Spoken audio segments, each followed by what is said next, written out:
అస్సలాముఅలైకుం guys, welcome back to my channel. Nannari sharbat చేసేసుకుందామా? మా side అయితే ఎండలు కుమ్మేస్తున్నాయండి. మీ సైడ్ ఎలా ఉందో కామెంట్ చేయండి. అయితే ఫస్ట్ 2 గ్లాసెస్ తీసుకోవాలి. గ్లాసెస్ తీసుకొని నిమ్మకాయ ఉంటుంది కదా, హాఫ్ నిమ్మకాయ ఒక గ్లాస్ లో అయితే పిండేసుకోవాలి. నిమ్మకాయ బాగా పిండేసిన తర్వాత ఇక్కడ మా మమ్మీ చూపిస్తుంది కదా నన్నారి సిరప్. ఇది ఏ మార్కెట్ లో అయినా, ఏ సూపర్ మార్కెట్ లో అయినా దొరుకుతుంది.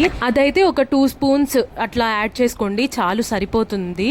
అయితే దీంట్లోకి సబ్జా సీడ్స్ కూడా తీసుకున్నాను నేనైతే. సబ్జా సీడ్స్ అనేది కూడా చాలా అంటే చాలా మంచిది మన బాడీకి, వెయిట్ లాస్ కి పనికొస్తుంది. ఇంకోటి ఏంటంటే బాడీలో ఉన్న హీట్ ని మొత్తం తన్నేస్తుంది అనమాట బయటికి. సబ్జా సీడ్స్ యాడ్ చేసుకున్న తర్వాత దీంట్లోకి సరిపడా సోడా ఉంటుంది కదా, మేమైతే కిన్లే సోడా తీసుకున్నాము, అదైతే యాడ్ చేసుకోవాలి. ఇంకా నేను మా మమ్మీ అయితే చీజ్ చెప్పుకొని తాగేస్తున్నాం అనమాట. టేస్ట్ అయితే చాలా అంటే చాలా బాగుంటుంది. ఫస్ట్ టైం తాగినప్పుడు నాకైతే సుగంధ వాటర్ ఉంటుంది కదా, అలా అనిపించింది అనమాట. అంతే. ఇంకా వీడియో నచ్చినట్లయితే లైక్ చేయండి. బాయ్. చేసుకోండి.